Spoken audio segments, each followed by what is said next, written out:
नमस्कार साथियों बात करेंगे आंसर की विवाद की, जिसके तहत सिंगल बेंच में स्टे मिला। अब सरकार की स्पेशल अपील दायर हो चुकी है और उसकी कॉज लिस्ट जारी हो गई है। साथियों यहाँ पर आप देख सकते हैं कॉज लिस्ट जारी कर दी गई है। मंगलवार को हमारा केस लगा हुआ है पंकज जायसवाल जिन्होंने 60-65 का निर्णय दिया था, और उनके साथ दिनेश सिंह होंगे। साथियों पंकज जायसवाल के साथ में देखा जाए तो पहले जैसे रोस्टर चेंज नहीं हुआ था, उसके पहले देखा जाए तो राजेश चौहान उनके साथ में थे जज, परंतु रोस्टर के तहत राजेश चौहान को दूसरे जज के साथ में शिफ्ट कर दिया गया और पंकज जायसवाल के साथ में दिनेश सिंह। इसका मतलब कह सकते हैं कि सरकार ने बॉलिंग करने से पहले अपनी फील्डिंग लगा ली है। साथियों इसके अलावा आपने बयान सुना होगा, बेसिक शिक्षा मंत्री का बयान है। उन्होंने साफ शब्दों में कहा कि जो चयन सूची है इसमें कोई भी हेर फेर नहीं होगा। हेर फेर का मतलब समझ रहे हैं? जो साथी परेशान थे कि 1 या 2 नंबर बढ़ने पर, जो बॉर्डर लाइन के साथी थे कि बाहर हो जाएंगे, शिक्षा मंत्री अंदर होंगे, तो साथियों अब घबराने की बिल्कुल भी ज़रूरत नहीं है। बेसिक शिक्षा मंत्री की तरफ से बयान जारी कर दिया गया है कि चयन सूची में किसी भी तरह का बदलाव नहीं होगा। अगर 1 या 2 नंबर बढ़ते भी हैं तो सरकार के पास पर्याप्त संख्या में पहले से ही पद मौजूद हैं। उन पदों के सापेक्ष अगर देखेंगे, अगर वो जितनी कट ऑफ इसमें उठाई गई उस कट ऑफ के अंतर्गत आते हैं तो उनको ज़रूर ले लिया जाएगा। साथियों घबराने की बिल्कुल भी ज़रूरत नहीं है जो बॉर्डर लाइन वाले हैं, क्योंकि सबसे ज़्यादा वही परेशान थे।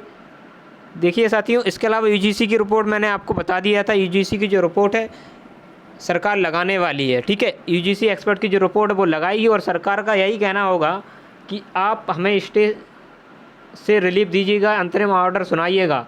डबल बेंच यही होगा सरकार का मुख्य हथियार। और सरकार कहेगी अगर याची लाभ के तहत अगर जितने भी नंबर बढ़ते हैं उसके तहत जितने लोगों की संख्या आती है तो हम ये देखेंगे कट ऑफ के अंतर्गत है तो हम उनकी जिम्मेदारी हमारी होगी, उनको नौकरी देने की जिम्मेदारी हमारी होगी। साथियों घबराने की बिल्कुल भी ज़रूरत नहीं है। और मुझे इतना पता है कि जो आने वाला जो सप्ताह है तो इसमें स्टे हट सकता है। साथियों ये मान के चलिए, क्योंकि सरकार ने 1 नहीं 2 नहीं 3 स्पेशल अपील दायर की हैं। साथियों 3 स्पेशल अपील दायर की हैं साथियों। और स्पेशल अपील का मतलब है, क्योंकि आप यहाँ से समझ सकते हैं सरकार की जो स्पेशल अपील है वो 475 पन्नों की स्पेशल अपील थी पहली, तो यहाँ से समझ सकते हैं 475 पन्नों में क्या क्या समेट कर रखा होगा।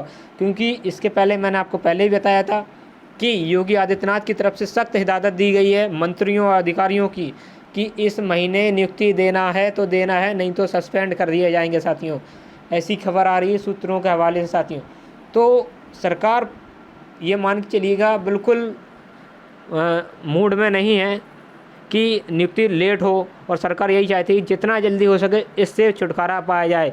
क्योंकि आपने देखा होगा जिस तरह से मुद्दे तमाम आ रहे हैं, एमआरसी आ रहा है, इसके अलावा कई तरह के मुद्दे निकल के आ रहे हैं, ओबीसी एससी जनरल के मुद्दे निकल के आ रहे हैं। तो इसके अलावा विपक्ष को मौका मिल रहा है इसमें बोलने के लिए, क्योंकि चुनाव आने वाला है। तो समाजवादी पार्टी, प्रियंका गांधी, कांग्रेस पार्टी, सारे लोग इस मामले पर क्या तूल दे रहे हैं। तो सरकार ये नहीं चाहती है कि हमारी किरकिरी हो 69,000 शिक्षक भर्ती पर। इस वजह से ये भर्ती बहुत जल्द पूर्ण होने वाली है। साथियों अभी के लिए इतना ही। साथियों जितने भी साथी हमारी चैनल से नए जुड़े हैं तो प्लीज़ चैनल को सब्सक्राइब कर लीजिएगा तथा शेयर भी कर दीजिएगा, जिससे और भी नए साथी हमारी चैनल साथ जुड़ सकें।